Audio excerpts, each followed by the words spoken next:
Greetings and salutations, friends, and welcome back to Truthseekers, where we explore some of the strangest and most mysterious stories out there. Tonight, I thought we would talk about one of my favorite videos on the internet. Somebody asked me recently, of all the UFO videos and alien videos and Bigfoot videos, what's your favorite video on YouTube? And I thought about it for a while, and I decided that it would definitely have to be the Skinny Bob alien footage and related releases. Now, for those that don't know, I believe it began April 13th, 2011. Someone began uploading some very strange videos to YouTube. They looked as if they were historical footage from perhaps the 1940s or maybe even 30s, based on the train that was shown in the video and some of the vehicles. But is it real? Is it really what it looks like, which is a video footage of a flying saucer and then video footage of actual alien creatures? Regardless of whether you believe it is fake or real, I have to say that the person who created this, it's extremely well done. Whether it's fake or real, it's extremely well done. If it's real, it's amazing. But if it's fake, the artistry and attention to detail that went into making this thing is impressive, really impressive. So I thought, there's really four clips, but the most famous clip is the clip with the alien, specifically somehow the alien got named Skinny Bob in this, and sort of made the rounds throughout UFO conspiracy land, and everyone was talking about this for quite some time. Eventually, I think the story kind of died out because no one could prove it was true, and conversely, no one could prove that it was fake. And the originator of the actual video, if it was created by, for example, a puppeteer or a CGI artist or a creature effects designer, has never come forward to claim credit for his work, which has always not really sit well with me because it's such a viral, crazy, lot of attention this thing got. It's hard for me to imagine somebody just sitting in the background and not stepping forward and saying, yeah, you know that those videos that got millions of views, I'm the guy who created them and here's how.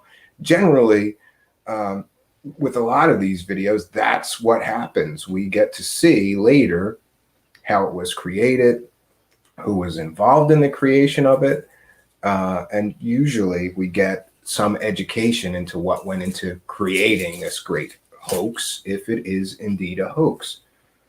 Now, I just wanted to mention that a few people sent me this video of the alien when it came out because they knew that I was into puppets and puppetry, especially making puppets and puppetry on film. And people like ask me, do you think that's a puppet? And I have done pretty extensive work in puppets on film. Call it a crazy hobby. I don't know why.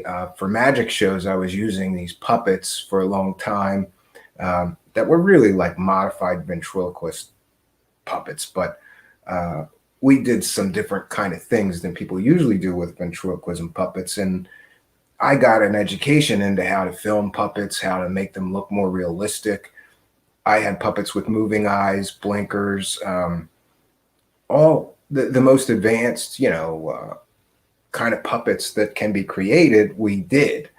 I wanted them to be as realistic as possible. But from what I know about puppets and the art, the state of the art with puppetry, even if you get into animatronics and using lots of servos and electric motors and solenoids to move things, the level of detail in this video, I've watched it many, many times.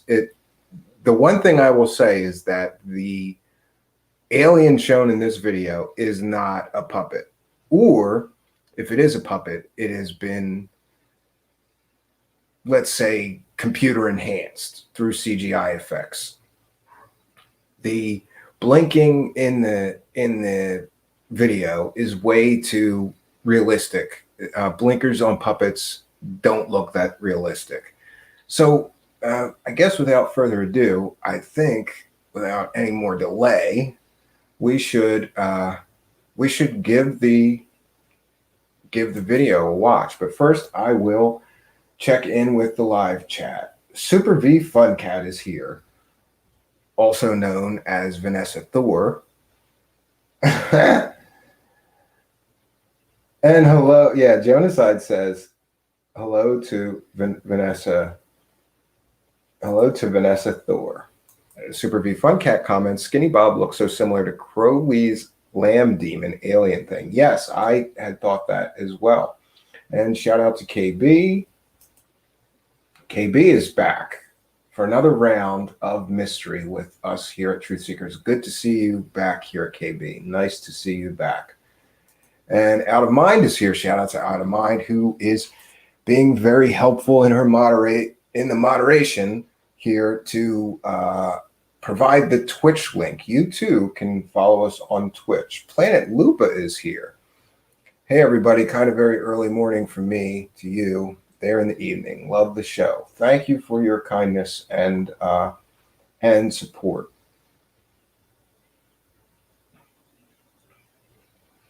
Rick von Himmlich Spooner is here. Yes, and 1 second, friends. There's one thing I wanted to check here.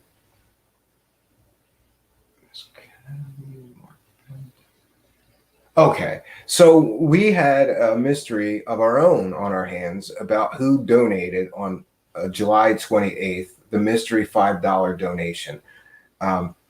Because I didn't want to just read that person's real name from the PayPal donations. So I kept saying, who did that? Who did that? And we found out it was Ryan Morphy Richards. Donated a generous donation of $5 on July 28th. I want to thank you from the bottom of my heart. Every little bit helps keep the show flowing and going. And your kindness and generosity and support of the show is much appreciated. God bless you, Ryan Morphy Richards, for your kindness and support of the show. And for those that don't know, you can go to my About page and make a donation. If you like this kind of content, you want to see the show continue to expand and grow, your financial support would be much appreciated. There's also my Patreon, which for as little as $1 a month, you too can support our show here. And if you go to the About page, if you just go to my channel and go to the About page, both those donate links are there. Before I forget, I will put PayPal up just in case any donations come in. This is called the Not So Super Chat donation. So what happens if you make a donation, there's a spot where you can add a note. Just add a note, put your user ID or handle here in the live chat, what your name is, and then whatever message you'd like to share with the audience or for me to read live on air. And that's how that works. It's our Not So Super Chat donations until we can do the Super Chat donation. So yeah, without any more delay, let's just watch this crazy video, because this video, it's just one of my favorites. It's one of my favorites. 1 second, friends, here. Let's make sure Oh yeah, and this one I found, the title says Skinny Bob alien footage from the 1950s confirmed to be real by Rick Doty. I'm not sure if Rick Doty is a source that I would trust, given that he was literally a disinformation agent, but yeah, he's got a lot to say about a lot of these alien topics. So let's take a look at the video. Now let's start from the beginning here. Here we see some type of, and there is no sound on this, I don't believe. So some type of flying saucer UFO. and it's being taken, I believe, out of a train. More footage of a UFO. And here we see our first alien.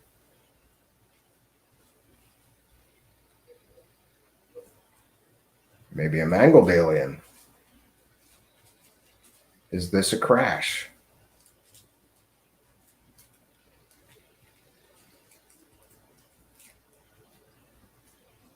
And here's Skinny Bob himself.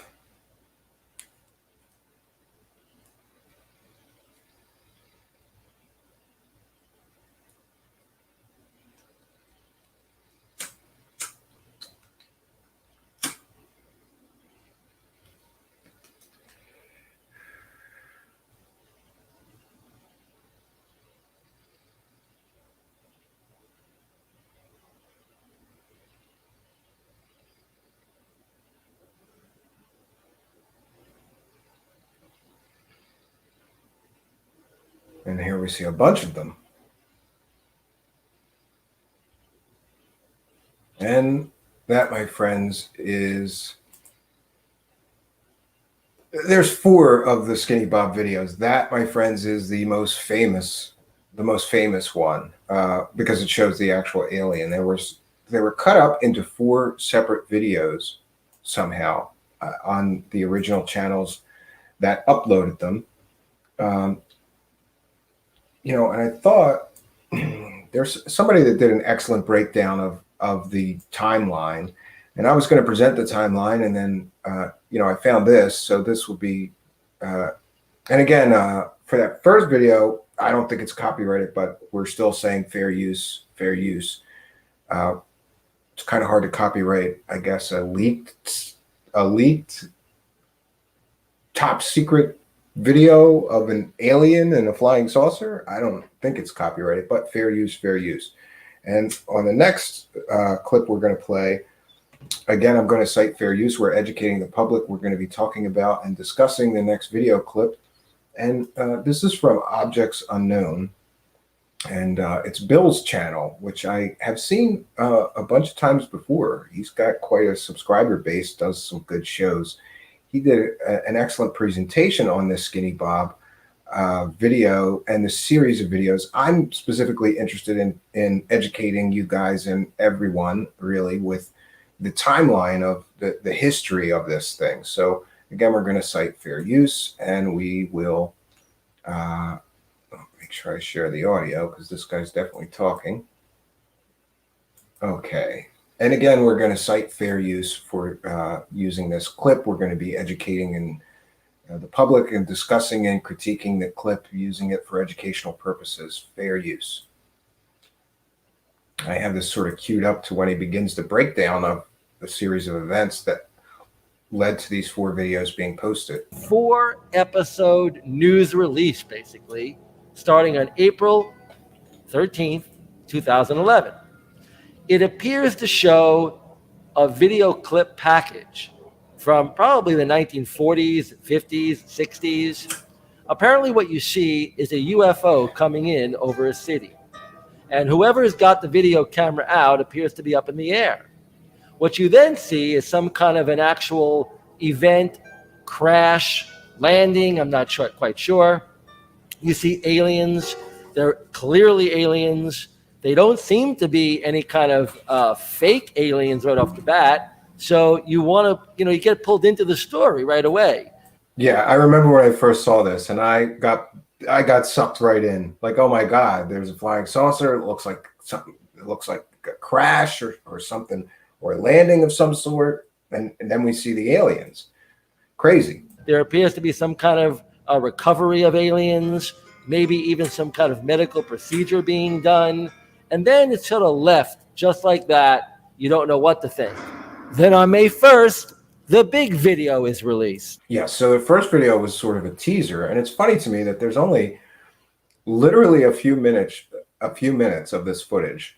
But for some reason, whoever uploaded it to YouTube chose to upload it in, 20-second segments or something like that to really stretch it out and I guess get people's anticipation and excitement built. I'm not sure. But on May 1st, we get the second video. that dropped to the same YouTube channel. It is a close-up of the Skinny Bob creature. First of all, what we see, what appears to be, I don't know what to call it. Basically, it's like an interview with the alien. He's not really speaking, but he's definitely gesturing to whoever is in the room with him or her. Big. I just wanted to mention that, I don't know, I thought when I watched this video that he was working some kind of switches and machinery or something. It looks like he keeps reaching out and he's looking in something and doing something, maybe assembling something, working on something. I really don't know. And I also wanted to mention, from this angle, we could see sort of a close-up. There's a few possibilities for what this is. And the possibilities are really that it's a puppet. That's the first possibility. The second possibility is this is all computer-generated images and effects. The third possibility that I've heard people mention is that this could be a child in prosthetics. But based on this head and everything, it would have to be one hell of a prosthetic, or maybe a lifelike movable mask. But we don't see the mouth move, so for all we know, it's some sort of latex prosthetic that still allows the wearer to blink. That's a possibility. And of course, the fourth possibility is that it's an alien. Who knows?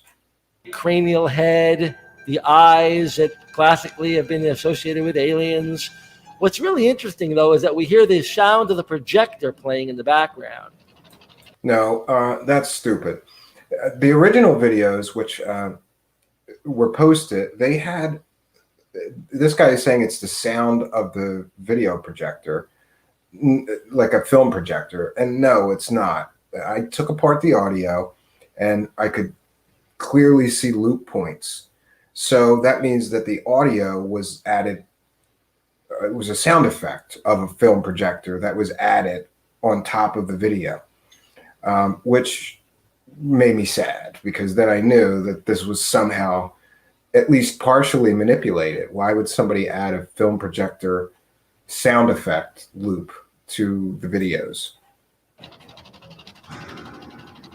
So it appears that whoever released this video, and by the way, it was released by Ivan0135. No one really knows who Ivan0135 is.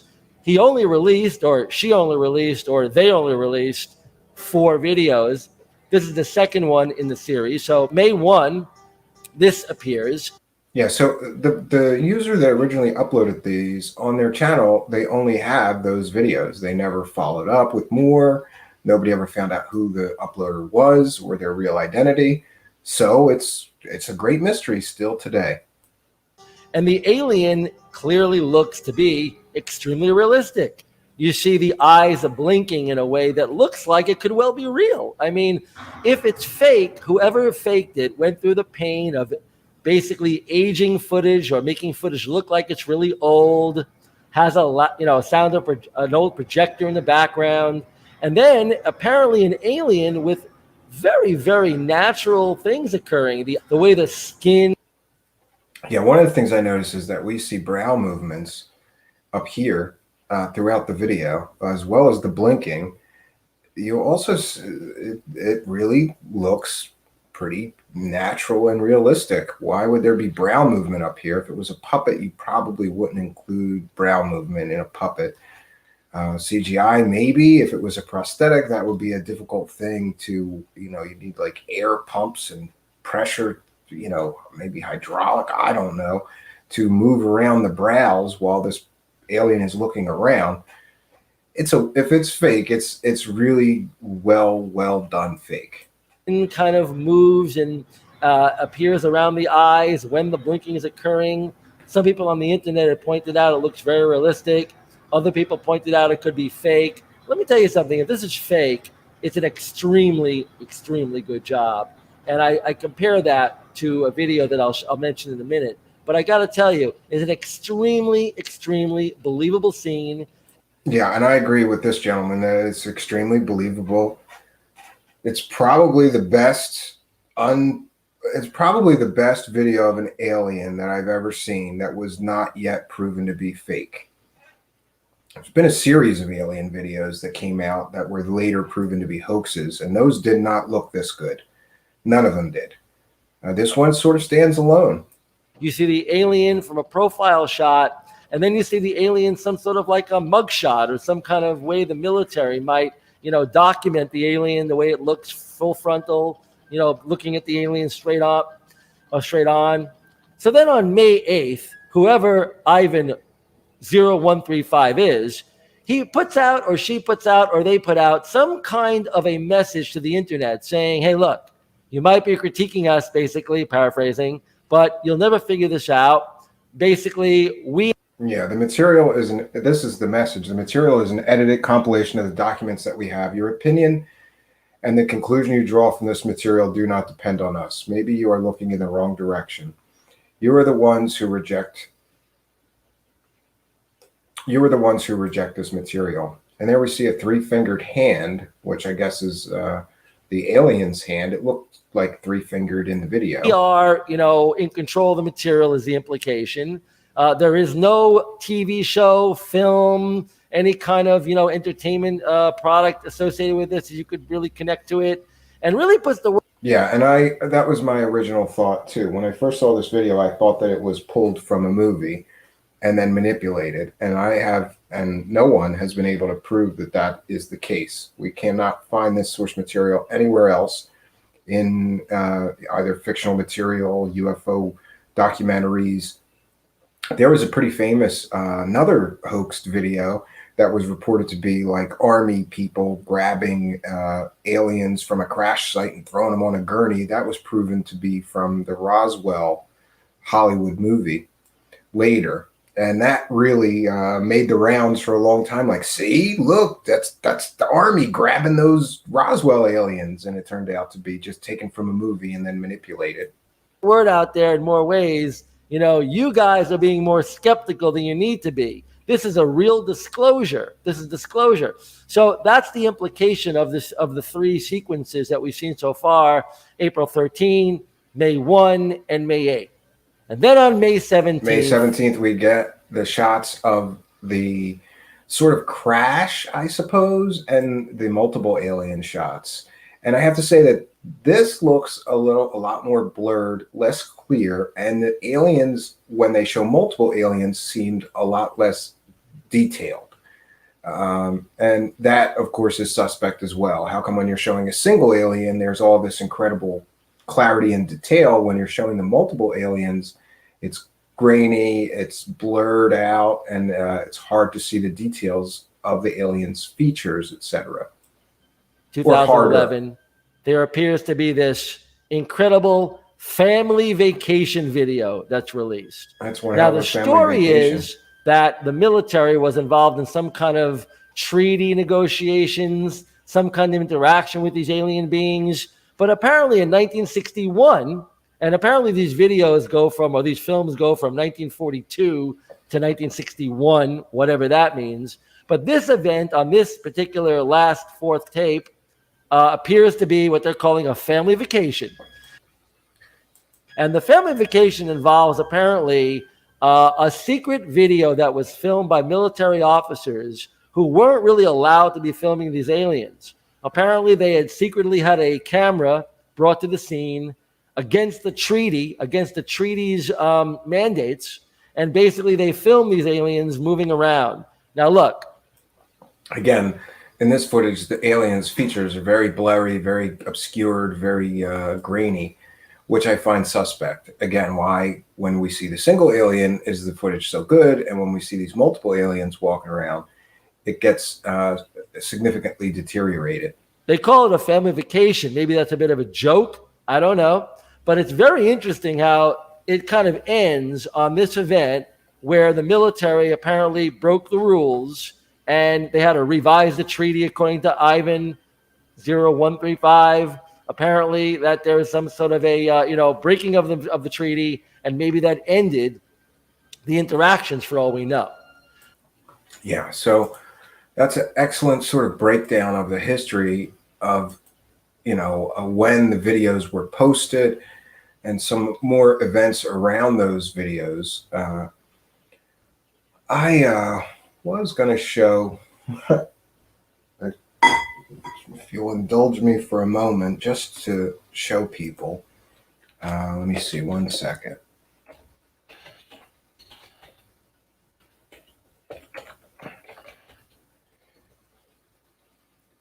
Second, I'm going to have to find this really quickly, friends. Please bear with me.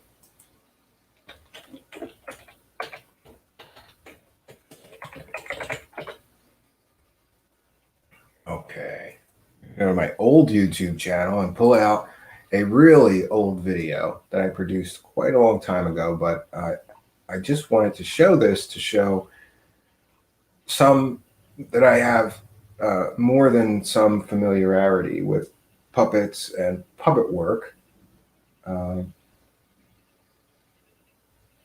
Okay, 1 second. You know, a lot of people that are very skeptical of this video have said it's a puppet. They're just puppets, and I disagree. I know a lot of people that work with puppets on film too, besides my own experience with them. And what can I tell you, friends? Let me get this queued up. It's very difficult. It's nearly impossible, actually, for me to believe that these are puppets in the video.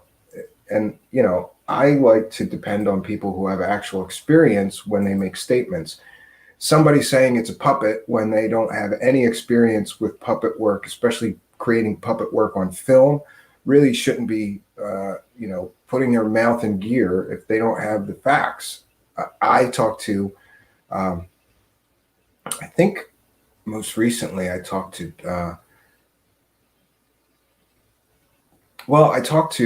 somebody that's well known for puppets. He worked for a time for Kevin Smith. If you ever saw the Buddy Christ statue, he created it. He's a friend of mine. He does special effects. We talked about this video. He mentioned my own puppet work, and he said, "Your puppet work's pretty good. Could you do that?" And I said, "No." And then I said, "Your puppet work is better than mine. Could you do that?" And he said, "No." So it is what it is. But I wanted to just show I want to show some of my old puppet work, just so that people know that when I say it's not a puppet, I do know something about, I definitely know something about putting puppets on film. This is an old magic video of mine that was on Mind TV in Philadelphia a long time ago. There was something called Mind TV in Philadelphia, sort of public access, and I was one of the early people doing a show about magic and all manner of weirdness, really. So let's take a watch of this.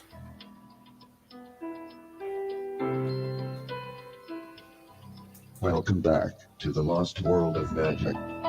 In this warehouse, hidden away from the rest of the world, Cambion has collected some of the greatest secrets of magic. These secrets of magic, he has been collecting them for many, many years. The search, it seems, never ends. Sometimes, when a magician dies, some of their illusions end up here. Some secrets are too important to let just die. By keeping them here, we keep them alive. And so here they wait until the right place and the right time. This is how the magic of the past stays alive. Yeah, so just to display, I did a lot of stuff with puppets on film, and got pretty good at it. That's an actual pretty early example. I have a lot better puppet work, but I didn't have videos handy. My point is that when people say it's a puppet, go talk to people who know something about puppets. I don't believe it's a puppet. Most people that know anything about puppets and puppeteering, and especially putting puppets on film, would disagree that it is a puppet. Okay, so I'm going to cite fair use for just one more piece, friends. One more piece, and that is, we have a comment on this video and its significance, whether it's real or not. from Nick Pope, actually. And I thought that he made some great points about this series of videos. So we're going to cite fair use. We're educating the public on these series of videos called the Skinny Bob videos. We will be discussing what Mr. Pope has to say in the following clip. This is fair use. It's the definition of fair use. So we're going to cite fair use and use a clip from this video. Okay. 1 second, friends. Alien life. Does it exist? And if so, has it ever visited Earth? These are questions humans have been hoping to answer for years. The latest claim of proof has appeared on YouTube, claiming to be leaked footage of an extraterrestrial being interrogated over 50 years ago. We asked Nick Pope, who used to investigate UFOs for the Ministry of Defense, what he thinks of this sensational video. And for those that don't know, Nick Pope was once the person that was sort of in charge of England's program to study UFOs. Of course, lately I've heard some things that may or may not be very accurate, but Nick Pope is a fixture in the UFO world, has done lectures in the conference circuit for a decade based on his experience in the English equivalent of the Department of Defense. This is one of the better fakes that I've seen. Looking at the skills of the filmmaker, I think it's a nice piece of work. It's well put together. That I agree with. The black and white imagery is a nice touch because it plays into that whole idea that this might be something that's been in the government vaults for a while. Might even relate to Roswell, the holy grail of ufology. Yeah, and it's interesting. I've mentioned this before, that many hoaxes sort of tack on to an already believed event in UFO mythology or lore. And certainly Roswell is one of the most famous UFO events and stories. And Roswell is generally believed by most people who believe in aliens and the government cover-up. So interesting that they tack on to Roswell and sort of try to make that connection. People, I think, have a number of different motivations for creating something like this. I mean, it's clearly an exceptional piece of work. And some CGI filmmakers actually use something like this to showcase their skills. Yeah, that I would agree with. However, most CGI artists or filmmakers, the time, I am not a CGI person, but I know enough about CGI and Blender and a lot of 3D rendered animation software that to do this level of a CGI creature would be probably hundreds of hours. So I've always wondered why that person put so much work into this, if it is fake, and never stood up and came forward to take the credit for it. One of the other reasons why people hoax is simply the joy of putting one over on someone. Never underestimate the appeal that has. The interesting thing is this video... Yeah, I would say that for many hoaxers, it's kind of a game. Like, see how smart I am? I can fool all these people. Could be. Isn't going to change anyone's mind. Believers will go on believing. Skeptics will go on thinking it's a load of nonsense. If anything, a film like this is going to polarize people's beliefs. Those who believe in UFOs and extraterrestrials will say, this proves my point, I was right all along. Skeptics are going to say it's such an obvious fake. If that's all you've got, it just proves it's nonsense. Yeah, and that I agree with. I think that most UFO believers that I've talked to think this video is real. People who are, let's just say, the true believers. And people who are not believers in UFOs and aliens and the whole government covered it up, those people generally think that this is fake. So has this moved the debate forward at all? No. And again, this does not pass the test of falsifiability, meaning this can neither be proven to be true nor proven to be fake. So to me, it has very little evidentiary value. But it's definitely had a cultural impact and significance, especially in the UFO community. most people are aware of this video, and most people have an opinion on it, whether it is real or fake. And I've seen debates rage on like Above Top Secret and Avalon forums and other places that talk about this stuff. The debate rages on. Is this real or fake? A film like this ends up as being not just interesting from a cultural and sociological point of view, but I think it's something that will end up being used as ammunition in this ongoing dogfight between the skeptics and the believers. Yeah, exactly. So it just becomes fodder for debate on, on websites. Those like this just becomes another story for people to argue about endlessly on UFO Twitter, or on message forums. I've seen people arguing about this. It seems like the debate never ends on this video. So where are we at with this? Well, we're at an impasse, because I'd like to prove this is real, but I can't. I'd like to prove it was fake so I can put it in one bin or the other, but I can't. So this series of videos stays in my gray bin. Maybe it's real. Maybe it's fake. Maybe someday the person that created it would step forward to take credit, and we could all know that it was fake or that it was real. Now, I mentioned there's just a few possibilities here. That it is a puppet. I don't believe that. That it is a child in prosthetics.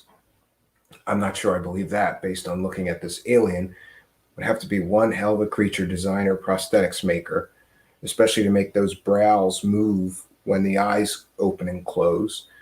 So I'm not sure that I believe that. The third explanation is it could be a CGI created animated creature, but that would take hundreds of hours for somebody to animate this thing, and then they'd have to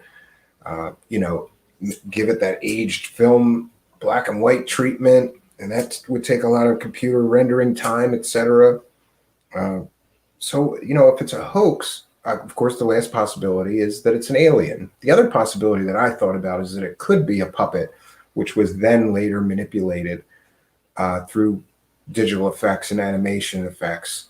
You could have had a static puppet without any movement in the actual video footage, and then the eye movement and brow movement could have been added through digital effects and computer animation, sort of taking a puppet and enhancing it. I've done some things like that, kind of like that puppet piece that you saw that I played earlier of mine.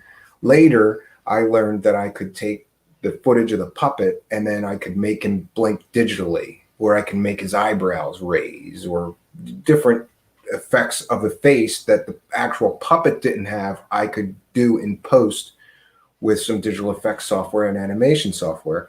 That's another possibility. And of course, it's possible that it's a real alien. So, friends, what do you think? Is this a real alien, or is this a hoax? Is this a fake? I am going to turn my I'm way behind here. Sorry, friends. I'm going to turn my total attention to the live chat. The fact that you can't dismiss it is in itself pretty cool. The way the dude moves just reeks of real to me. Yeah, I've heard people say that. The thinness and shape of the body is interesting. The skinny aspect, absolutely. Brian cannot tell over there in the Twitch chat. I hope we get some more Twitch users, because I think Brian cannot tell is over there by himself sometimes. But thank you for helping to get our Twitch chat going, Brian cannot tell. There was a long version and an interview with alien and autopsy photos all at the same time. Rick von Himmlich-Spluner says, I think it was created by someone who was not invested in a topic, and he created it over the course of studying a degree in 3D digital animation. Could be, but somebody knew at least enough about the Roswell aliens and what they were supposed to look like to create a pretty convincing fake if it is fake. I think it's okay to backburner or not be sure about things, to be in a place where both things could be true. However, I need more to believe. Yeah, obviously I'm more on the side of this is fake until proof emerges. This is supposedly from the 50s, 60s, right? Released in the 80s. No, it was released in 2011, but yeah, it's supposed to be from the 40s or 50s, I believe.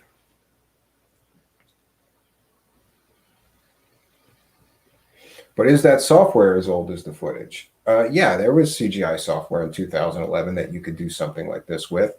The computers were much less powerful, and it would have taken a lot more rendering time than it would today, but it could have been done in 2011 or 2002 even, really. It is possible that it could have been a rendering for a video game that was in production but never made it to completion. It looks very similar to Silent Hill from the late 1990s. Yeah, I'll have to look that up, Rick. You could be right. Yeah. Amazing. It's still amazing footage, though. It's one of my favorite videos to look at. Of all of the UFO and alien videos out there, this one to me is the best and most convincing. But I'm still not convinced. Still not convinced.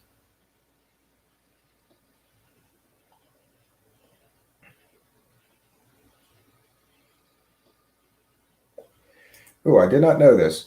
The video was discussed in the community by several reputable people just prior to its release. Many believe it was a red herring to try to head off some real ones that were stolen then. Could be, right?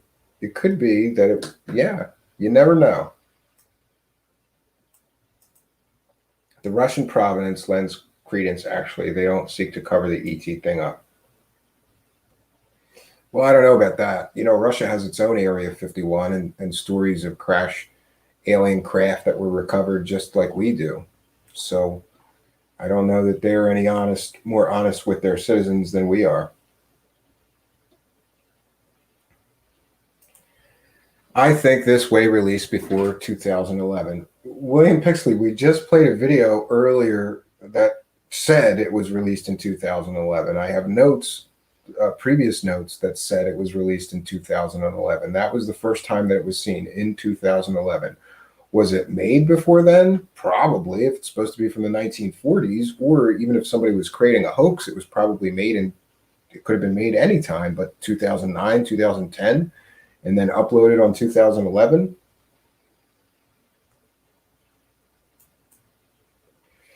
Yeah, it came out in 2011, near as I could tell. Yeah, and Rick von Himmlich-Spluner, he concurs. It came out 2011, I believe. Don Craze Phase is a great one for discussion, but like Steven says, needs to be a no until more information. Yeah. Yeah, I agree that it's just suspect, you know? It's just not, it's not proof of anything, because if somebody could come forward and say, here's where the video was taken, here's who took the video, here's who, I guess, stole it from some classified vault somewhere. But like most of these things, we find that we just don't get the proof. Or if they try to offer that kind of proof, it's some anonymous source or somebody like that with a, behind a shade with their voice, disguised, which isn't a reputable or believable source. You just never know with these things. You never know. So I must be Mandela on this, because I think it was earlier, like the mid-90s. You may be, some people may be confusing this video with the alien interview video with Victor, which was released in the 1990s. And I did a complete and total debunk of that. And that we can prove is fake with really good sources. I started on this stuff in 1994. John Averio, I like that you call it how it is. Thanks, John. Yeah, welcome to our live chat. John, please do subscribe if you like this kind of content. If you have not done so already. Reemsey, they don't look like, welcome to the chat, Reemsey. It's good to see you here. I missed you the last few shows. You must have been, you must be a busy guy. They don't look like CGI to me. If they are CGI, it is better than a lot of CGI I see in movies. Yeah, I will agree with you. If it's CGI, it's extremely well done CGI creature. What does Stuart Sverdlov think of this? I don't know. Don't know, William Pixley. Maybe you can email him and let us all know. It's Letta Battle Angel level CGI for sure. If it's CGI, it is ahead of its time. Yeah, especially for being released in 2011.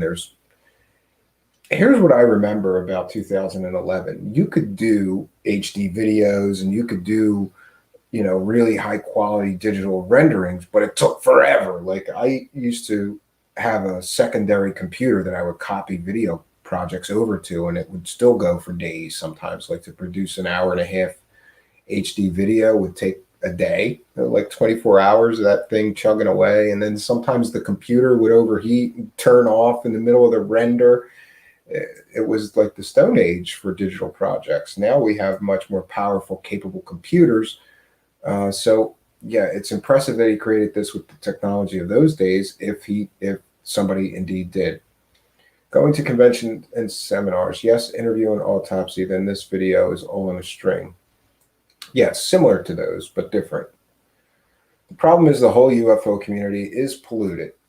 Welcome Jasmine Emmerich, who comments, the problem is the whole UFO community is polluted. I often ask myself what would I consider proof of alien visitation, alien technology, and aliens living among us? Yeah, I want to see the aliens. I want to talk to them. I want to interview them. And if you have alien technology, I want, a real and actual scientist to look at it and say, yeah, this is definitely alien technology. The other problem with the UFO community is that people just make statements as if they're factual. Like, we have alien crash retrieval metals. Art's parts were thoroughly debunked. And if that's what TTSA is claiming is alien materials that they have, it's just ridiculous.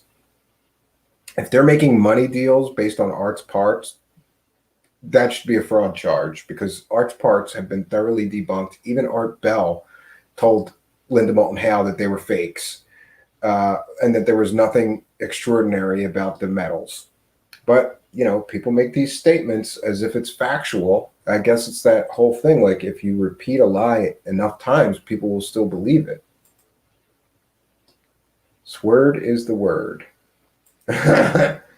He knows the Russian ET file top to bottom. Yeah, I'd be interested to see what he thinks about this, Pix, because yeah, he's definitely an expert when it comes to the Russian space program and UFOs. Sure, he would definitely be considered the leading expert, probably.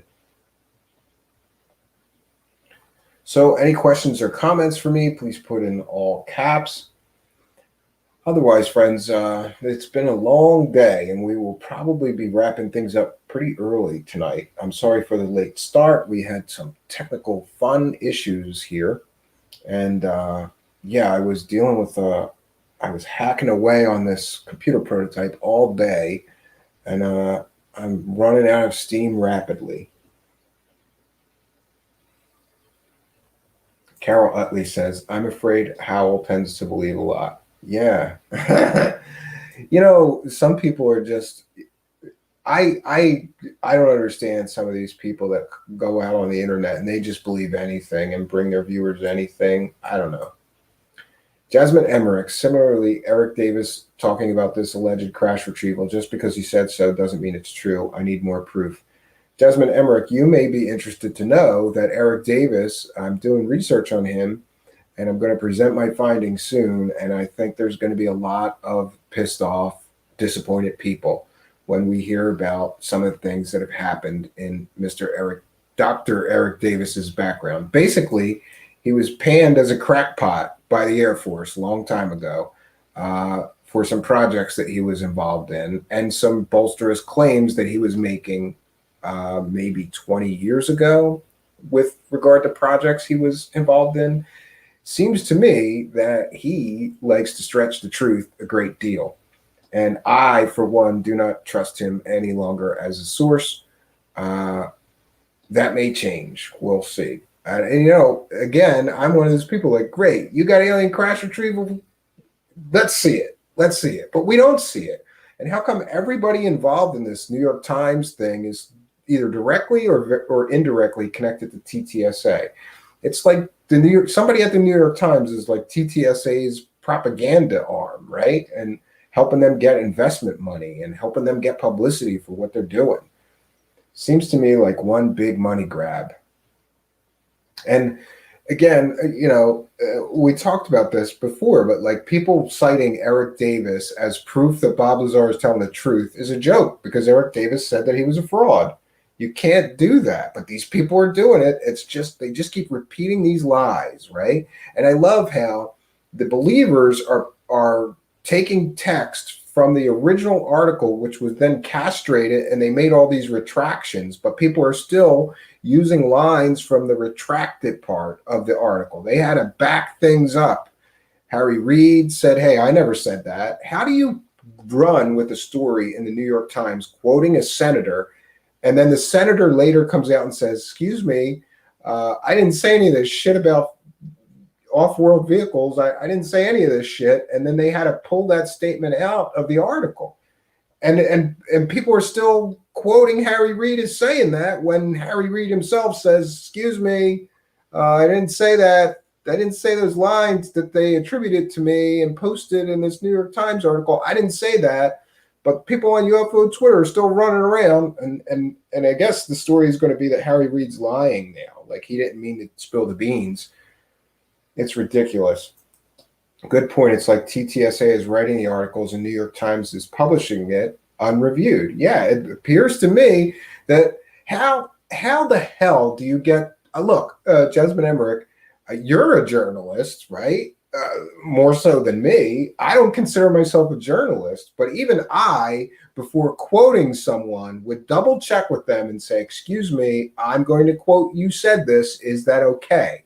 How the hell on God's green earth do you get to the level of being a New York Times journalist, a columnist for the New York Times, and you didn't check the quotes before you published an article to millions of people? It's amateur hour, clown shoes bullshit. And they have no credibility for doing stuff like that. Reemsy, would it be impolite if I were to ask you about the current situation on the anteater front? I have no idea what you guys are talking about over there. William Pixley, Senator Reid didn't say what you were indicating. He said there is a phenom and we didn't know what it is. New York Times. Come on, Pix. He said I didn't say what they originally said in the article. That's what he said. He said, I didn't say that. Hold on 1 second.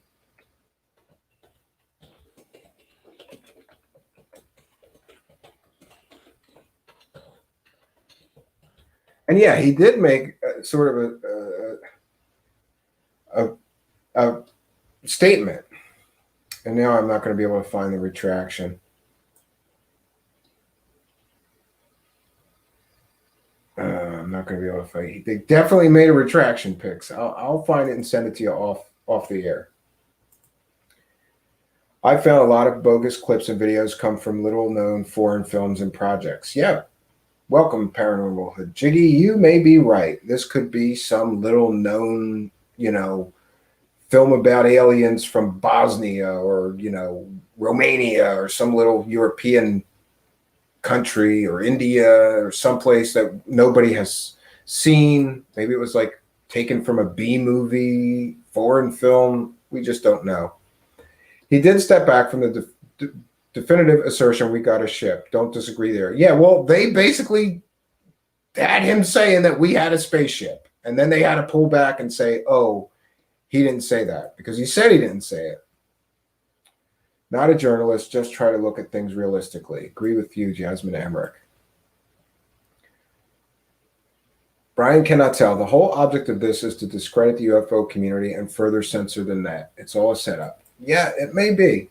Jasmine Emmerich, I want to believe. Me too. I'm just like Fox Mulder, and I even bought the poster. It's over there on my door, my office door. Every time I walk in and out of this office, I see that. I want to believe. They don't make it easy. right? And it seems like it's easier to believe when you live in this, in your own believing mind and your confirmation bias. And it's like bedtime stories. It's comforting, right? Oh, yeah, those aliens, bro, they came here. They're going to help the human race. Oh, you know, they're going to help the human race. Ream C, Rick von Himmlich-Spooner. They are very distracted right now by the upcoming nominating convention in Nashville, where they will set their agenda of important functions to perform in 2021. Yes, he took issue with the notion there was a ship hardware. Yeah, because he doesn't know there was hardware. Nobody knows there's hardware. We got one guy, Dr. Eric Davis, who was basically called a kook by the U.S. Air Force 20 years before this. And we've got the goods on that. We'll be sharing it soon. Brad Gray is here. Good day, truthers. Good to see you back, Brad Gray. Always good to see you. Brad Gray says, I have the poster as well. I think we all got that poster at one time or another. Rick von Himmlich-Spooner. Indeed, there may be important functions to be completed without intrusion. Very well could be. William Pixley. They do not make it easy. This is by design. You mean they don't make it easy to believe in this stuff? I'm not so sure about that. But what doesn't make it easy is that for every, let's just do some math here. And this is just off the top of my head. It's my opinion and speculation. Out of 100 stories about aliens, let's say about 100 stories about alien spacecraft and aliens, right? Or 100 people telling stories about alien spacecraft and aliens. How many out of those 100 stories can you definitively prove as a true story with facts, evidence, and I mean overwhelming facts and evidence to the, let's say beyond a reasonable doubt evidence that it's real? How many out of 100 cases would you say? Because I'd say 3, 2, maybe 1 out of 100.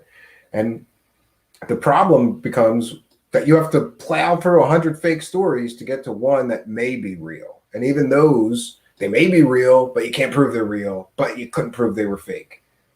And that's the rabbit hole that we've been going down, that I've been going down since I was a kid with this stuff. The UFO community usually discredits itself. Yeah, we've got people, like Wendell Stevens, who turns out to be a convicted child molester. We've got people like Stan Romanek, who turns out to be a kiddie porn fan, right? We've got people like Sean David Morton, who basically stole all of these old people's retirement money and spent it all, right? Claiming that he was a psychic. We've got, I don't know, this Jan Harzan. He just got popped for trying to have sex with what he thought was an underage girl. And the list goes on and on and on. For decades, we just want the truth, and you can't handle the truth. Yeah. Man, it's been a long day. I agree with you, Carol. Definitely. And Jasmine Emmerich is agreeing with Ream C. Correct. They do and don't. They want there to be a cloud. Yeah, I've often thought that whoever, if there is a cover-up, they want to muddy the waters. And I don't know, the more I think about all this UFO stuff, the more that I think that it's really the government putting some of these stories out there to hide the top secret research they're really doing. If people think it's aliens and get ridiculed for it, then you might not get to the truth of what they really have, which is probably exotic propulsion drones and stealth blimps and a lot of things like that. They control all information getting out for a long time, both sides. If you have a real story, you are painted as crazy and life is disrupted, so you don't want to. Yeah, a lot of people with real stories probably don't want the ridicule. I grew up on the Lake Michigan Triangle hotspot, seen stuff myself. There is definitely something to believe in. Discernment will hopefully lead us to the truth without being fooled, conned. Yeah, and that is always the danger. Roswell is a perfect example of a UFO story with hundreds of testimony.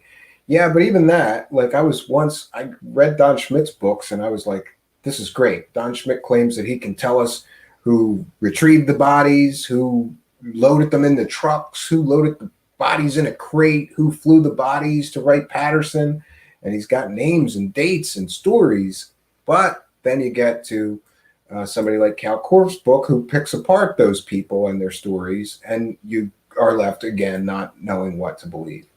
We are not alone, full stop. On that, I will agree with you.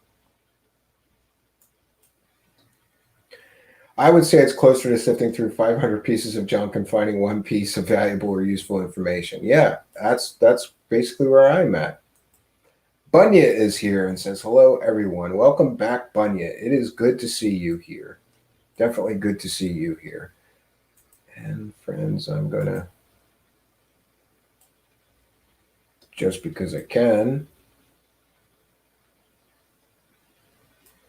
there we go. Winding down here. So back to the darker scene. And let's see. Brad Gray says, if a UFO lands in public and there it is, then I will believe. Well, I saw one myself when I was a child, and I will always want to know and always wonder what that thing I saw was. And that's, what started me down the rabbit hole. I wanted to know what it is that I saw. I wanted to know. I have to know. Reemsey, I would not believe in UFOs, flying saucers, etc. if I had not seen one myself. I don't know what it was, and I don't know if it was an alien craft, but it was strange, and I never figured it out. Yeah, I had a similar experience, Reemsey, and I tell the whole story if anybody is interested in my UFO story. It's called Encounter in the Forest, and it's on my old YouTube channel. A truer statement about the UFO field I have never seen, Brian Cannot Tell, who says, swim through a sewer for a teaspoonful of truth. That is the UFO situation is in the Rick von Himmlich-Spooner. What? Multiple video angles. Yeah, we moved to a 3-camera setup, but unfortunately, tonight we're only going to be using, here, I'll pop that. This camera does not do well with low light. So we have a multi-camera setup now, Rick von Himmlich-Spooner, and that is something that you guys in the Patreon support and the people making PayPal donations generously gave me a few bucks, and I bought a couple of additional webcams so that we can do multiple camera angles. Looks much better with multiple camera angles. The filter of what we're given has been 100% government controlled. That paradigm is now pretty blown apart. The number of credible people testifying to the evidence is overwhelming. Disclosure Project alone, come on, William Pixley. Stephen Greer is not somebody that you can trust. Cal Truth, once again, fashionably late as always. Yes, but we are very happy that you decided to grace us with your wonderful presence here once again. Welcome to the show, Cal Truth 77. And you wouldn't be a woman if you weren't, fashionably late, right? Jasmine Emmerich says, cool, Reemsey, I've never had an experience. Reemsey talking about his experience, says Jasmine Emmerich, it was a weird orange ball and it was moving in a strange way. And it was not a plane or a helicopter or a star. That is all I know about what I saw. Yeah, mine was definitely a metal. It was a craft made of metal. I didn't just see a light in the sky. I seen this thing right above me at the treetop level while I was in a forest. The Don Craze phase. Have to agree with you, Don Craze phase. Stephen Greer sucks, not to be trusted at all. Yeah, and boy, I've got some stuff on Stephen Greer that relates to these Wilson documents that everybody's getting so excited about, even though they're fake. And that may shed some light on why the Wilson documents cannot be trusted. Anybody ever notice that we're not allowed to know who bought the documents from Edgar Mitchell's estate? Friends, there may be a reason why nobody wants us to know who the original purchaser of those documents was.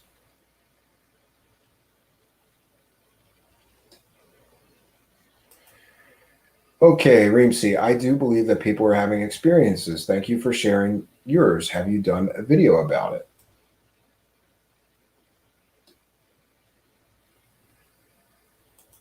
Don't agree at Don Craze. The woo stuff is a bit off-putting.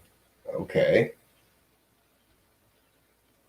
I think that Stephen Greer's filled with woo stuff, William Pixley. The guy thinks he can meditate and call spaceships to come visit him. That's woo. That's a lot of woo. Lots of woo. Stephen Greer has lots of woo, William Pixley. Stephen Greer is Rick Von Himmlich Spooner says Stephen Greer is a stage 5 creeper. Not that it has anything to do with his work, just a casual observation. Reemsy does have a video. Jasmine Emmerich, yes, it is somewhere on my channel. You should post a link in the live chat, Reemsy. I'd like to hear that. Reemsy, I like woo stuff. The more woo, the better. Woo woo. Yeah.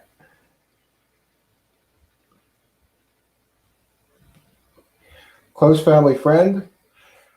No, Pix. I don't think so. But time will tell. We'll see. In St. Croix on a dock, a bright red light came straight down 500 feet from the dock, dropped 6 blue lighted balls in the ocean, and shot straight back up. 5 people, all of us ran. Wow. Jasmine Emmerich, I like my ufology with a dash of woo and without conspiracy. Yeah. Yeah. There's all flavors. There's all flavors out there for you. So you can get the woo or not get the woo. You could get the conspiracy side of it, the government cover up, the men in black. There's a whole menu of UFO stories out there for everyone. It's for everyone. Okay. There we go. So, friends, yeah, I think we're going to call this one a quick one because, this was not a big topic tonight. This was just a little one. So for some of the shows, we're not going to do the full 2 hours. We'll just go, until it feels about right. I don't want to overstay my welcome. There's an old saying in show business, always leave them wanting more. And when you do like a 3-hour stream or a 2-hour stream every day, maybe some people can't really get caught up. And Reemsy posts his UFO experience video. You can hear all about Reemsy's UFO experience. I will watch that as soon as the show's over. And maybe, Reemsy, you would be willing to come on my show and tell the story and be a guest, because I probably will have lots of questions for you, having had a similar experience myself. William Pixley says, there is woo in this reality, folks. It's why it's interesting.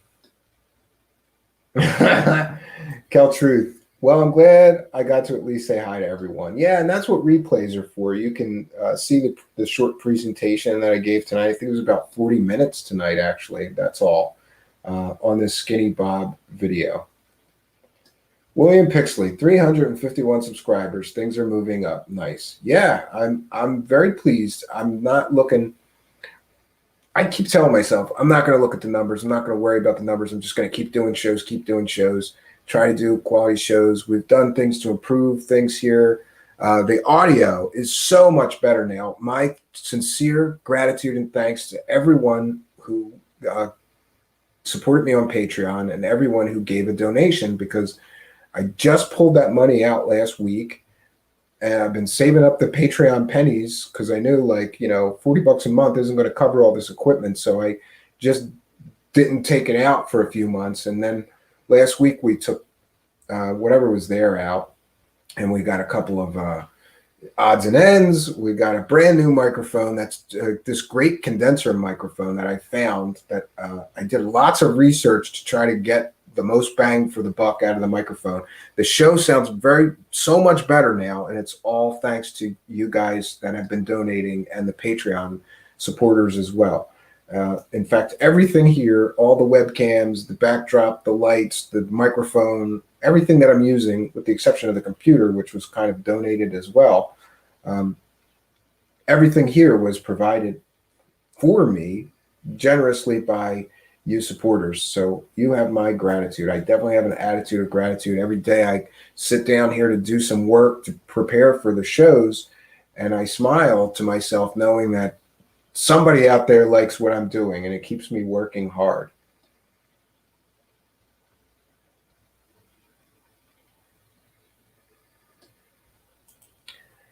Don Craze, William Pixley, have you watched the Vero Beach Greer video? Yeah, because Don Craze phase, correct me if I'm wrong, but isn't the Vero Beach Greer video where they show some fireballs up in the sky and Greer claimed that he meditated. He he meditated those aliens up and got those alien spacecraft to communicate, right? He got those alien spacecraft to come and visit him. And then it turned out that there was flare military exercises happening at the exact same time that Greer was apparently calling aliens down, bro. So I call bullshit on Stephen Greer. He's been caught so many times. He got caught with this Anaconda, whatever, the fake alien, baby alien. It turned out to be a human fetus. And he still won't let that go, claiming there's a cover up now and it's really an alien. Come on, man. And he made millions off of that movie. And he still keeps going. He's been caught taking pictures of moths, claiming that they were alien entities that they summoned up.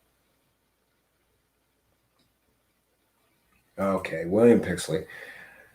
I get Greer has a certain creep factor. That said, I do not think he is full crap. I just don't. Too many serious people have testified. Love to see the video. Yeah. Rick Von Himmlich Spooner. Does the dildos come from the Patreon money? Unfortunately not. Buying a whole bunch of dildos to fill a big box turns out to be a lot more expensive than Patreon and PayPal donations would allow for. So I took that out of my own pocket. Try explaining that one to your wife. Honey, did you just spend $130 on dildos? Yeah. And I hope I don't have to explain why I just bought $130 worth of dildos. Okay.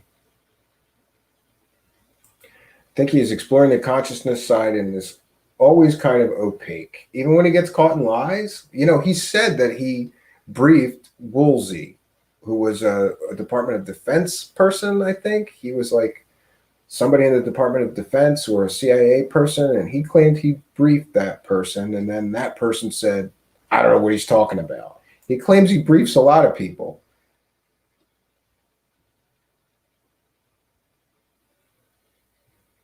Okay, you're right, William Pixley. The anaconda is not a fetus. The bone analysis said it was around 4 years old. I misspoke. It's still human. They did the DNA tests. It's human. It's a human. It's a deformed human for sure, but it is a human. And actually, I think there are conflicting reports about how old that Atacama humanoid was.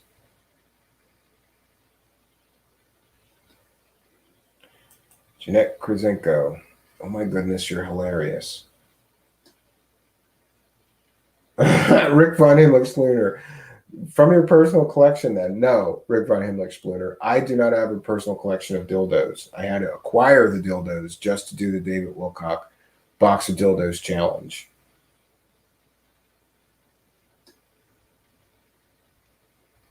Oh, yeah. He was the head of the CIA. Woolsey changed. Yeah, of course, Pix. He changed his story. No, he didn't change his story.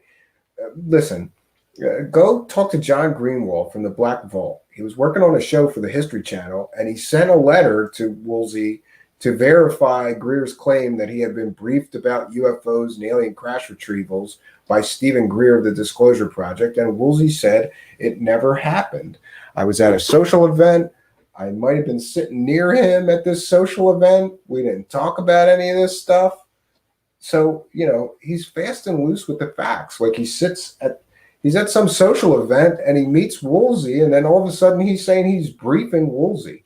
There's no proof that he briefed Woolsey. If the guy he's saying was briefed says, no, it never happened, you can't say the guy changed the story, he's covering it up. No. The same thing with these Wilson documents. Yeah. Woolsey wrote an official letter with other people at the dinner they attended, denying debriefing, called their dinner talk polite conversation. They had a dinner conversation, William Pixley. They did not talk about aliens and flying saucers, but that hasn't stopped Stephen Greer from cashing in, saying that he briefed a CIA director. No, he didn't. Okay. There are others who attest. See, this is the debate you get into.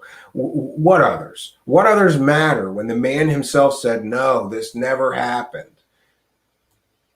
What? Stephen Greer's assistant is going to say it happened? Stephen Greer's wife, who was at that dinner with him, is going to say, yeah, my husband briefed them. No, you can't. This is the believing mind. This is your confirmation bias, William Pixley. If you're willing to just deny a factual statement from Woolsey who says this never happened, then I can't help you. You get it. You're grasping for straws. You want so desperately to believe that Stephen Greer really did brief a CIA disinformation agent that you're willing to come up with these explanations that are far-fetched at best for why Woolsey would lie, right? And people are doing the same thing with this Admiral Wilson. The Admiral Wilson guy comes out and says, this is fiction. And people are still arguing, no, he's lying. Of course he's lying. It's all cover-up. Bullshit. There's no there. Yes. Brian cannot tell. Saw Greer at a convention years ago. He came across as a Barnum, very cultish with yes men. Yeah, he's the P.T. Barnum of ufology, but he is also the most financially successful guy in ufology. If you look up some of the stuff with his movies, I don't understand how this works. He does a fundraiser to make the movie, gets millions of dollars to make the movie, and then he sells the movie on Netflix. How does that work? I don't understand. It doesn't cost millions of dollars to make a modern documentary. At the very best, even if you paid a good video editor, you paid for stock footage, you paid people to be in interviews, you're talking $10,000 or $20,000 to make a decent broadcast quality documentary today. Where does all that money go that he collects? I don't know. Someday we're going to look into all that money.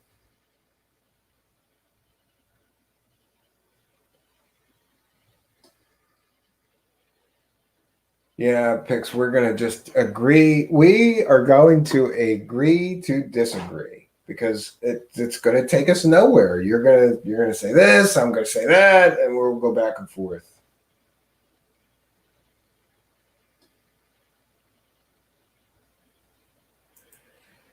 I wonder why the government doesn't have people like Greer Wilcock up for fraud. I guess it's just considered entertainment. Yeah, I guess so. And several of them, I think, should have been, you know. Stephen Greer's entire inner circle left him a couple of years back over Greer and money improprieties. Yeah, he's got millions of dollars in UFO believers sending him money. And here's another thing about Stephen Greer that's ridiculous. He claims to have this CE5 protocol, which is a way of communicating with aliens and flying saucers and getting them to, you meditate, and then the aliens and the flying saucers come and visit you. Friends, if that was real, it would be one of the greatest human discoveries on Earth. Or you could make an iTunes app, right? You can make an iPhone app and an Android app that people have to buy for $20 to do this. It's ridiculous. It's ridiculous. If that was real, if it's real, why are you trying to profit from it? Shouldn't everybody on Earth be able to communicate and call in those aliens? Or is he only concerned with his pocket?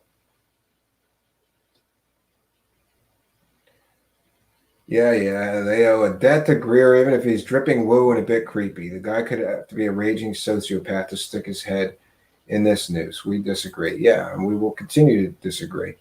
Where can I see the stuff you have on Greer?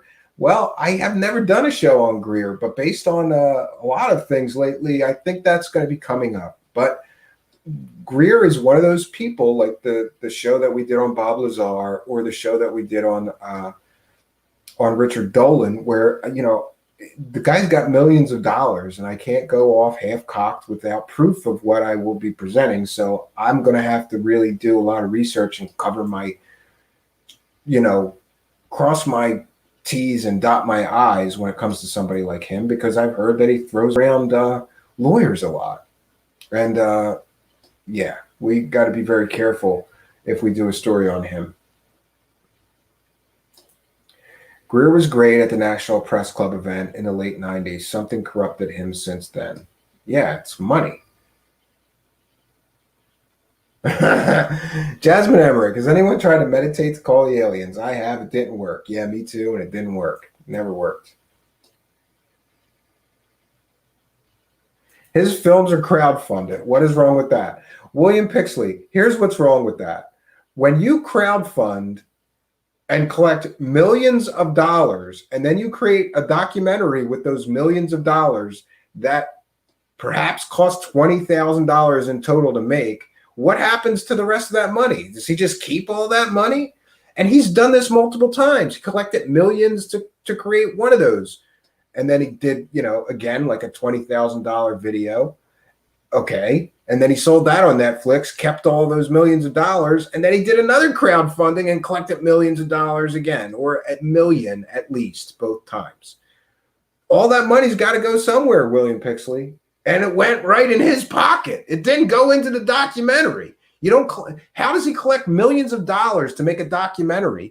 That should be the greatest documentary ever created if he's going to spend all that money on the documentary. But he doesn't. He spends what everybody spends, the least amount you can to make it broadcast quality and really good quality, transitions and titles and music and stuff like that. I mean, I could be wrong, but there's no way. Maybe, and this is a stretch, he spent $100,000 on each film. And that's if he's hiring very expensive video editors, producers, productions assistant, cameramen. Maybe he spent $100,000. What did he do with the other $900,000? Greer wants to be one with the aliens. Yeah, Reepsy, I don't know much about Greer at all. I was an early, before, he's like a lot of guys. When I first found him many years ago, I was like, wow, a doctor, and he has got facts and evidence. But then when you start looking into his so-called facts and evidence, it turns out to be bullshit most of the time. Bunya, I have tried to invoke demons, Jasmine. They ignored me. You never know. They could be one and the same. Aliens and demons might be the same thing for all we know.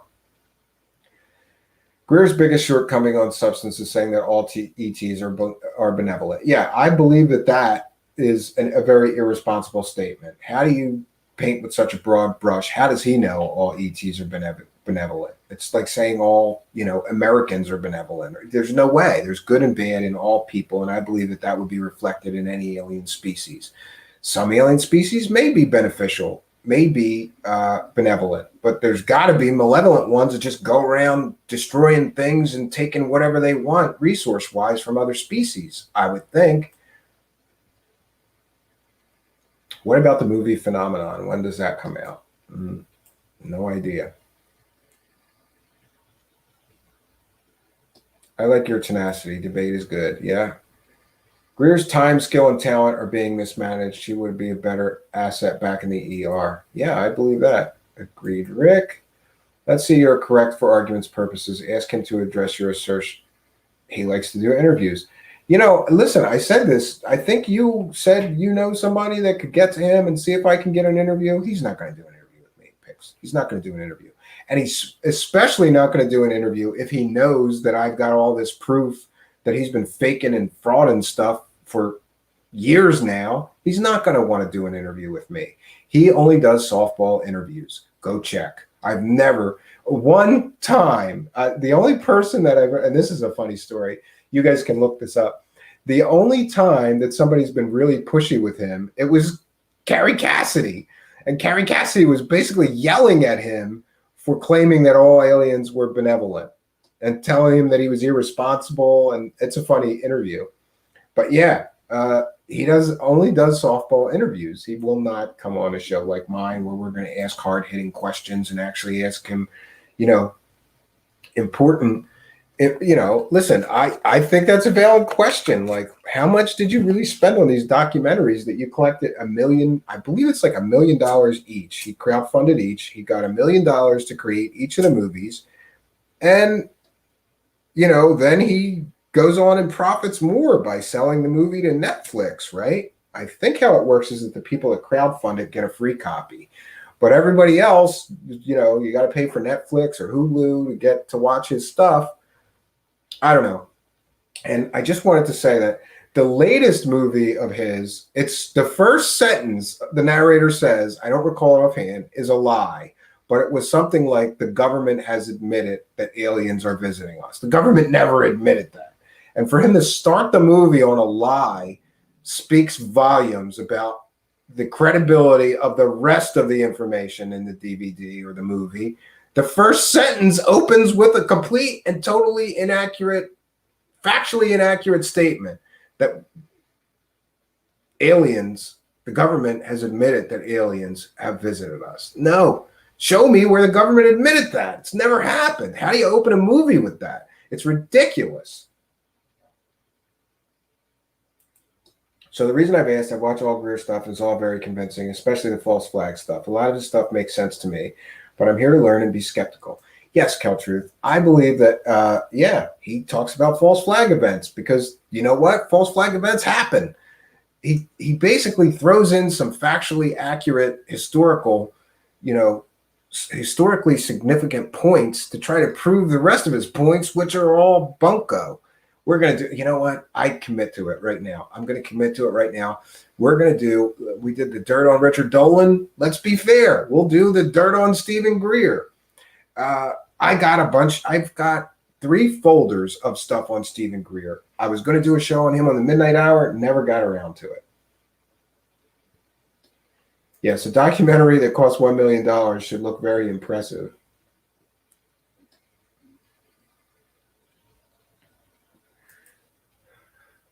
There are over 1,000 people with serious credentials that have stood up to tell their stories and demand the government comes clean. You may be right. I really thought that disclosure event that he held in 2001 was going to take legs.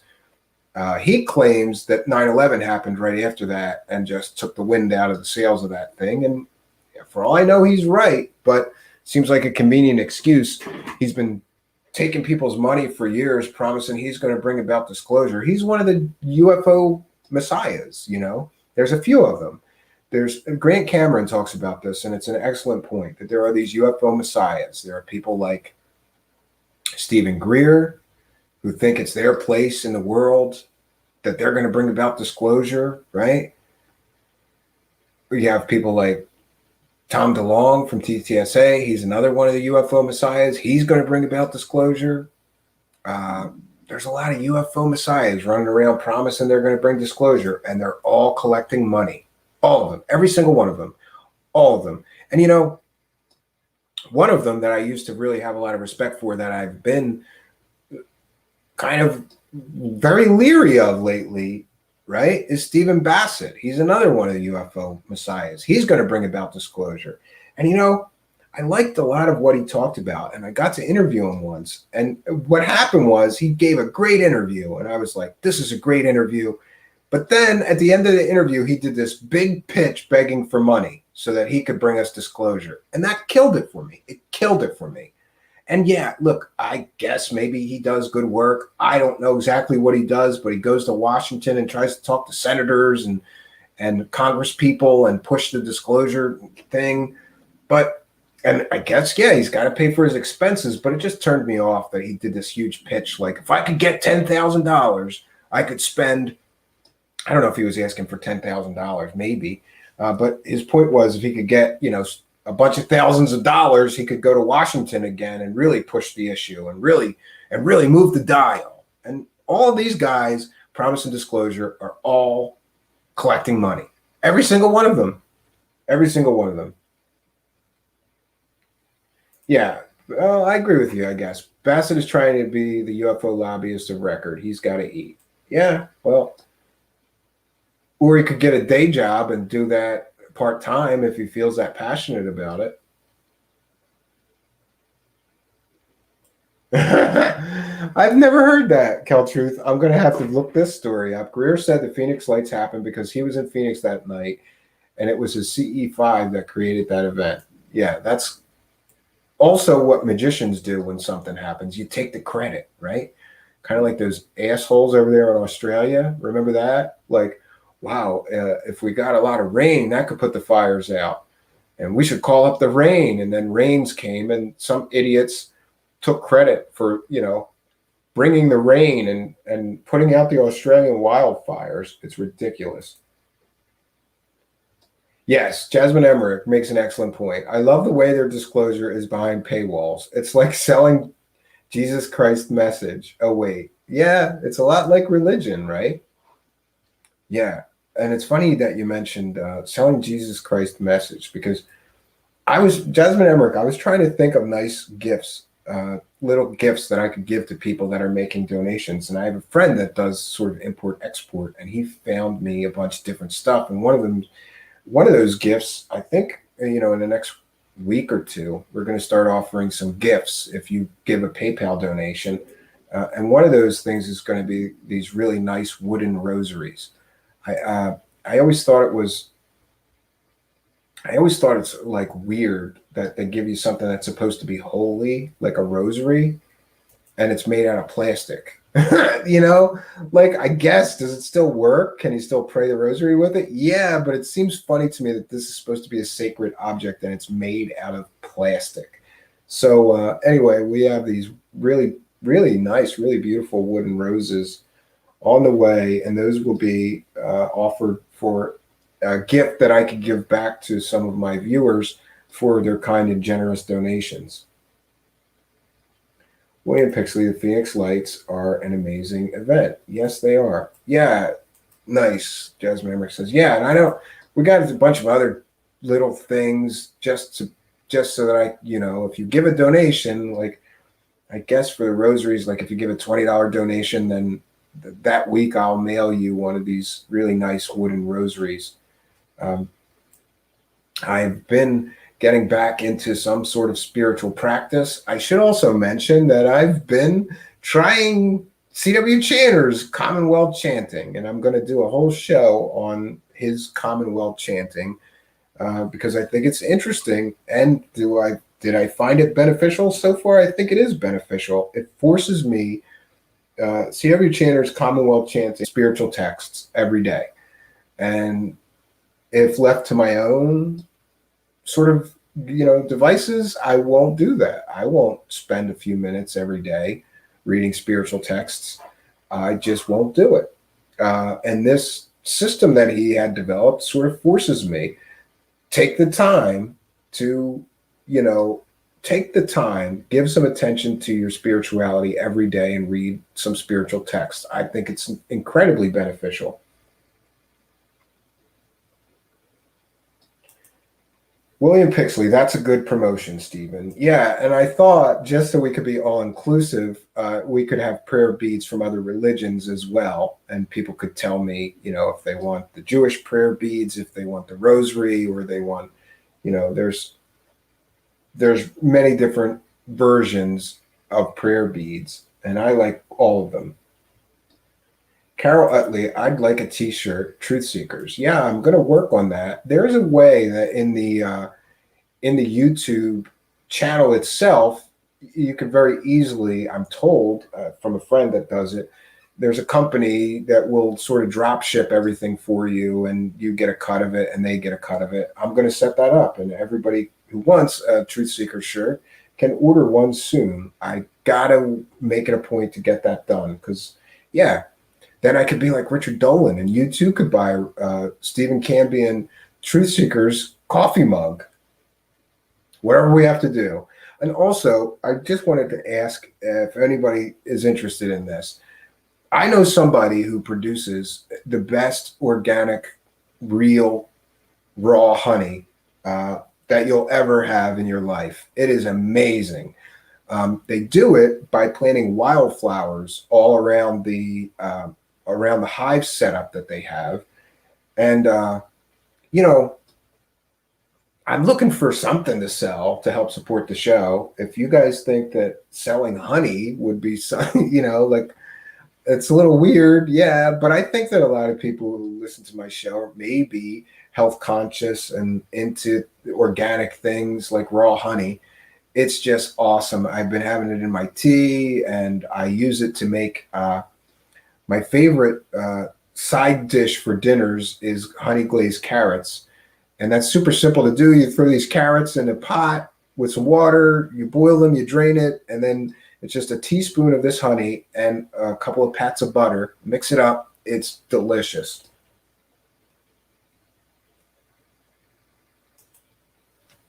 Jasmine Emmerich, my religious text of late has been Gnostic. Carol Utley, remember mood rings? Hell yeah! I'm going to get us some mood rings. Excellent suggestion, Carol Utley. Maybe for like a $10 donation, I'll mail you a mood ring, right? Now I got to go look for mood rings. Truthseekers branded harmonicas. We're going to turn into Kiss. We're going to have Truthseekers caskets if this keeps up. Sell your butt off. Just make sure how you do. So trash UX. Not sure. Oh, well, there we got one vote for the honey. My mom loves honey, but you should sell the CBD oil too. I'd buy both. We're going to get a storefront together because, listen, the COVID thing destroyed my business, and I'm not sure if it's sad, but really, this is one of the things that I have right now is a show, and everybody else has all these commercials and they sell this crap. But here's what I'm going to say. Manuka honey is good from New Zealand. Here's what I'm going to say about selling products. You got to pay the bills, right? So if selling some products or offering free gifts to get different size donations, I think we're going to do some things like that too. So some of the things are going to be like, if you give a $20 donation, I'm going to mail you one of these really nice handmade wooden rosaries. But we may have commercials and sell things like the honey or the CBD oil. That's a good suggestion. Maybe the mood ring will be another gift for making a donation. But here's the thing. I gotta say this very carefully. On my previous show, I did not get the right to say no to a commercial. Does that make sense? So in other words, if the distributor of the show said, hey, we're going to have you hawking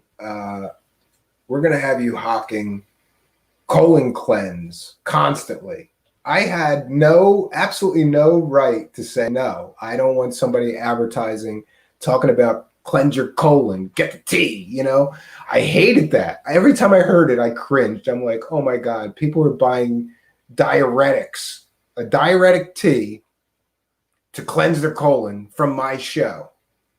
I hated that. But I didn't have the right to say no, right? Because the distributor has to get a few bucks for doing the distribution, whatever. I refuse to have any product here that I will not personally endorse or use myself. And that's a good thing. So at least being independent now, I have control of that, and nobody can force me to sell people shit tea. I don't want to sell shit tea. I'm sorry. I don't want to sell tea that makes you shit like crazy. I just don't want to do it. I'm not going to do it. So we may start selling some products here, but they're not going to be anything I don't want to sell. Oh, Jonaside with another excellent suggestion. Bandanas, but of course, Truthseekers dildos. Man, now I got to go research how do you custom print on top of dildos, because we could put the Truthseekers logo right down the dildo, Jonaside. That would be great. Oh my goodness, John. Seans are possibly authors of the Dead Sea Scrolls. William Pixley, sir, you're going to sell cheese. No, but I'm going to go talk to the honey girl. And here's what I think the honey is going to work like this. I think that I'm going to take the orders by my PayPal and then forward them to her, and she's just going to drop ship it to you, because I'm not sure how to store all that honey and like, and I got kids, man. If my kids get a hold of like a bunch of jars of honey, it's not going to go well. So, but we're going to work that out. Bandanas are a decent idea. Reemsy, I like tea. I like herbal tea, Reemsy.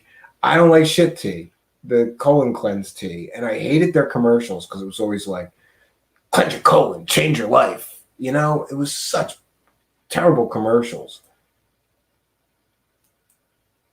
And I had to listen to it hundreds of times because, editing, like, okay, put the commercials in and then play, oh God, to get the tea shit, Yeah, I have no problem with the CBD oil ones, but I didn't like to get the tea. Sleepy time tea with honey. Yeah, I like that sleepy time tea. The Celestial Seasons sleepy time tea. That stuff's just delicious. And there's something about herbal tea. It's like comforting, right? Yeah, maybe we'll sell herbal tea. So now I got to go look up mood rings and custom printed dildos. Thanks. Thanks for the homework, guys. Well, friends, we're reaching an hour and 45 minutes, and I think that now would be a good time to wrap things up. I definitely want to, let me just check this PayPal, make sure we don't have any donations to shout out tonight. No, we don't. No honey, no money tonight. But it's all good, friends. We keep moving forward. I am really appreciative of everybody that has been supporting the show, liking, commenting, subscribing. Please do. Please do know that one of the best ways that you can support me right now is to try to help me get the subscriber count up. So if you know somebody that likes the kind of subjects that we cover, and most of you in the live chat probably have many friends that do, send them a message, send them an email, say, hey, this new show is on and you would probably like it. Go subscribe, check it out. I would sincerely appreciate that.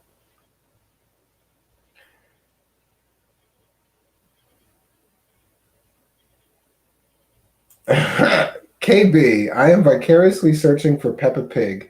KB, I can't stand Peppa Pig. My 4-year-old plays that constantly. I hate it. I hate it. And then you know what he does? He leaves it on, right? He'll leave on Peppa Pig and he'll walk away from the TV. And I'm like in the kitchen listening to Peppa Pig screaming. And I don't know that he hasn't even been watching it for a half hour. Carol Utley says, sweet dreams. Yes, friends. So we're going to wrap things up here. I want to thank each and every one of you for joining me tonight. I almost didn't do the show tonight because we had some technical issues, but I'm glad we worked it out. I'm sorry it was a little late tonight. Yeah, friends, until next time, I believe that there will be a show tomorrow night at 10 p.m. I am going to try something crazy this week, and I'm going to try to do a show. I'm going to try to do 5 shows next week. That may or may not be possible. We may be going to the cabin. And here's the deal. When I'm at the cabin, now my wife is bringing guests, and there's guests in the trailer, so I can't use that to stream. My mother-in-law is in the cabin as well with the children and my wife, and there's really only 2 rooms, and I don't know if we'll be able to do a show. Maybe I could do it outside, but then I got to worry about bears. So, yeah, I'm doing my best to try to do 5 shows a week. Sometimes that's not always possible. But until next time, folks, my name is Stephen Cambion. Good night and God bless.